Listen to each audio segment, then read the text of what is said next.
Bom, estamos aqui para apresentar o nosso podcast da aula da Lilian. Nosso trabalho é sobre a eugenia. A gente escolheu o artigo de como a eugenia se espalha na América Latina e na Europa Mediterrânea. A gente tem aqui, por favor, se apresentem aqui nossos participantes. Boa noite. Oi. Boa Nossa. noite. Salve.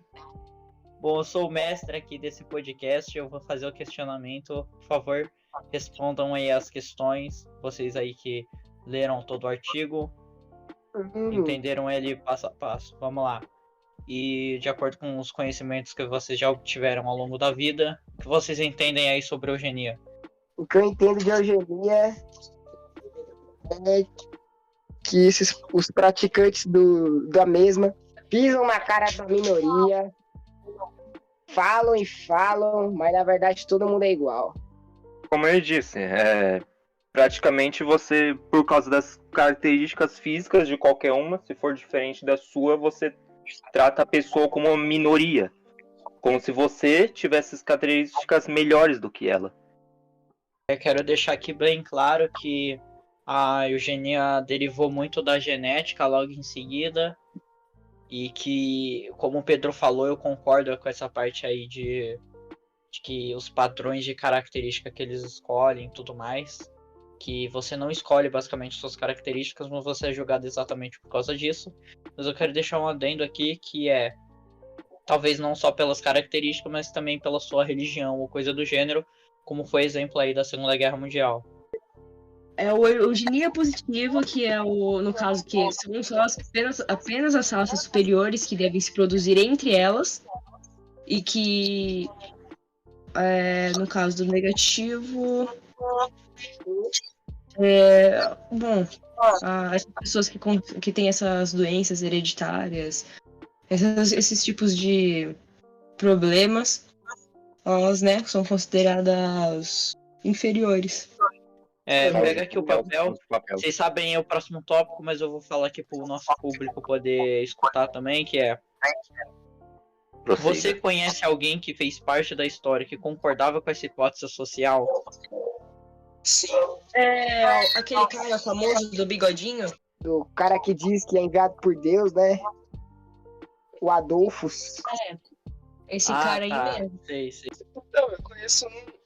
Ele é bastante famoso aqui no Brasil. Ele tem livros e até uma série que nós mesmos já assistimos, é o Monteiro Lobato. Ele até criou um livro, né? Falando sobre a inferioridade da raça negra. E ele falou que isso seria até necessitado, poderia até a pessoa ser esterilizada para não passar essa raça adiante. Mas ele era na caruda mesmo. Ele concordava, ele fazia parte de uma liga eugenista brasileira. O Nicolas Tesla. Como que é? Nicolas Telas, não sei falar o nome. Enfim, todas essas pessoas são a favor da eugenia. Então quer dizer que o grande físico Nicolas Tesla e grande inventor da eletricidade alternada aí foi alguém que concordou com a própria eugenia? Isso, inclusive, quero deixar um adendo aqui também, que foi por causa disso que talvez ele tenha sido excluído de todas as suas conquistas, até porque ele foi uma das maiores pessoas que aí viveu. Ele fez descobertas que mudaram a nossa vida por completo, mas mesmo assim ele foi esquecido e deixado para trás, exatamente por causa disso, por concordar com essa teoria tão horripilante que é a eugenia.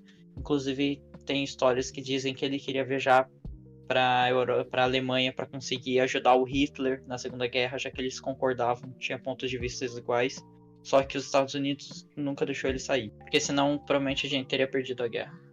Mais um adendo mesmo, porque o Rick aí falou da associação aí que o Monteiro Lobato fazia parte. Eu fiquei até um pouco assustado quando ele falou do Monteiro Lobato, porque é uma das obras que eu mais sou apegado, assim, por ser parte da minha infância. Tio Barnabé, assim, caramba.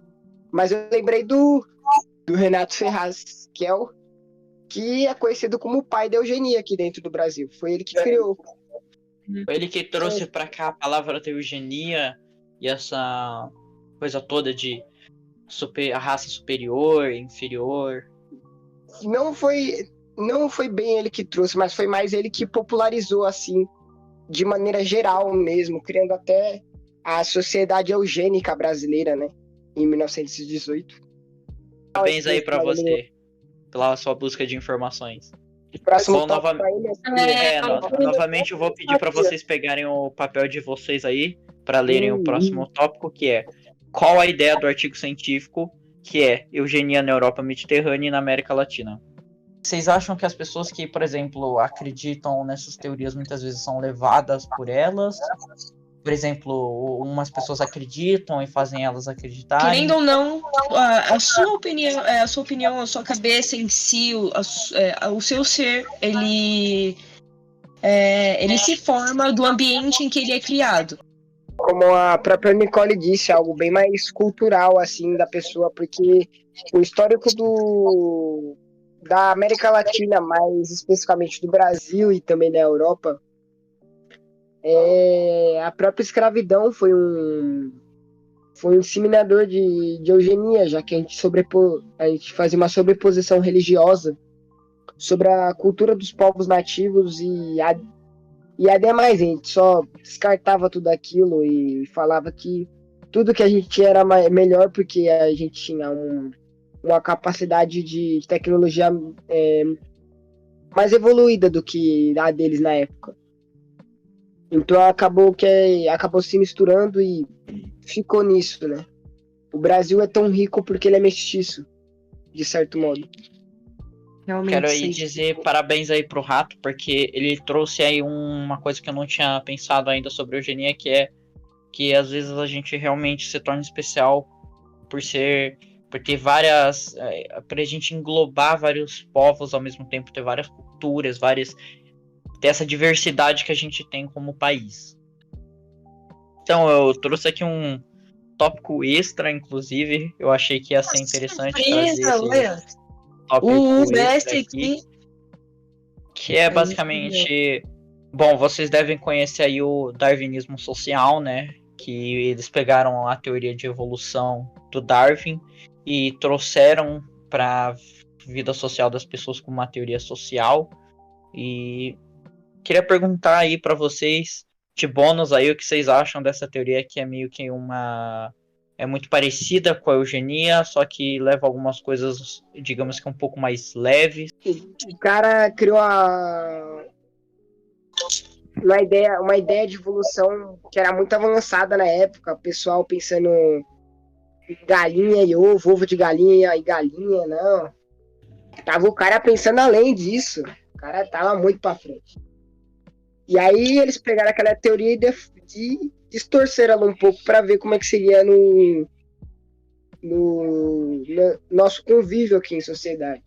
Inclusive hoje, como a gente vive numa ampla tecnologia, um amplo conhecimento, onde qualquer lugar você pode descobrir as coisas, não tem mais alguém para impor alguma coisa em cima de você, para te dizer o que é errado e o que é certo. Hoje nós temos a capacidade de conseguir entender o que é errado e o que é certo. Mas muitas vezes, muitas pessoas têm uma cabeça muito fechada, muito quadrada, na qual vive nessa mania ainda de discriminação. E eu acho que para aquilo que a gente estava buscando, eu falei mesmo o tópico de darwinismo social, que eu queria escutar a mesma opinião de vocês, mas já que são teorias sociais muito próximas. Mas o que eu queria mais trazer aqui mesmo é uma frase que eu escutei assim, que para mim assim faz mais sentido, que é que as pessoas, elas não convivem entre si, elas só aturam uma loucura da outra. Na realidade, todos nós temos só opiniões próprias e a gente muitas vezes é levado por essas filosofias erradas, por já ter essa coisa na nossa cabeça, por achar que isso é certo. Muitas vezes nosso ambiente em que a gente cresce traz isso pra gente, sendo que a gente não percebe o quão prejudicial isso é para as pessoas em volta, ou para a gente mesmo acreditar que às vezes a gente é perfeito, que as outras pessoas não são. Bom, então eu quero aqui finalizar este podcast, vou dar ele como encerrado. Muito obrigado aos participantes, eu vou colocar o nome de vocês aqui agora no crédito, falando eles um por um. Por favor aí, Rick Alérgico a Xana, se pronuncie também. Boa noite. Ok. Também quero agradecer aqui, agradecer a participação especial mais uma vez aí do Sonegador de Romance, cara aí que fez possível esse podcast aqui, ele que deu aí a nossa oportunidade. Por favor, se quiser se pronunciar. Obrigado, inferiores. Por favor, Rato, se pronuncie. Boa noite. O fungador de oxigênio. Boa noite. O Joninha Samar fez uma participação especial aqui, só que ele não conseguiu ligar o microfone durante a call. Então, por favor, a gente vai pular ele, vai direto pro Nicolão. Por favor, Nicolão. Boa noite. E agora eu aqui como mestre, sou Torrada Italiana e também me despeço de vocês. Talvez uma próxima vez nos encontraremos. Espero que o nosso editor faça um bom trabalho também.